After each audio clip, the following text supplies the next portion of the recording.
哦，17题。哦，17题哈，某一个三项11.4 kV 220伏特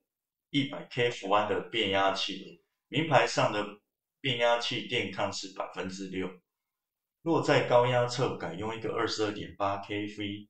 的基准电压 kV 哈，然后以及200 k 伏安的基准 k 伏安，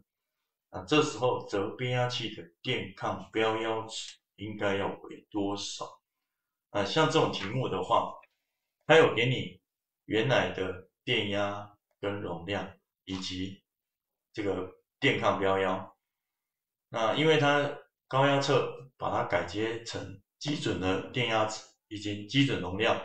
那电压跟基准容量都已经转换了，所以请你求出新的变压器电抗值。那这就是属于标准的这种标压值转换标压值转换。那标压值转换的话，你可能就要写一下它的公式了。它的公式是这样子，这边，那因为它是电抗嘛，电抗标压，所以我们这边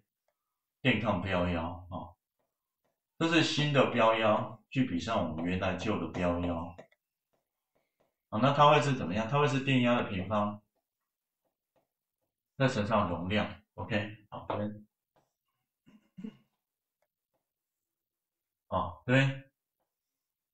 S 这是容量。那容量的话，我们这边就用一个，其实下面这个是新的，我们新的用 Plan 好，新的用 Plan 所以是电压基准值，这是没有问题那加一个新的值会在这边，在这边那旧的值还是维持原来的，没有加 Plan 就是旧的值 ，OK， 所以我们在这边你就可以写一下新的标压值 x 标压 Plan， 那旧的标压是多少？6%，然后6%就是以小数表示就是0.06，那这边用一个电压的平方，用一个电压平方，那电压的平方我们新的电压是变成22.8 k， 22.8 k， 那旧的电压是多少？11.4 k，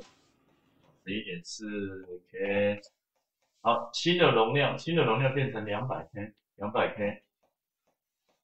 那旧的容量是原来的是100 k。所以你在这边的话，我们就知道，这时候求出这个新的标压值。那这边就1/2嘛，那1/2平方变成1/4， 1/4乘2的话就变1/2， 1/2乘上0.06就是0.03标压。所以这里的话就是0.03标压，所以这是新的电抗标压值。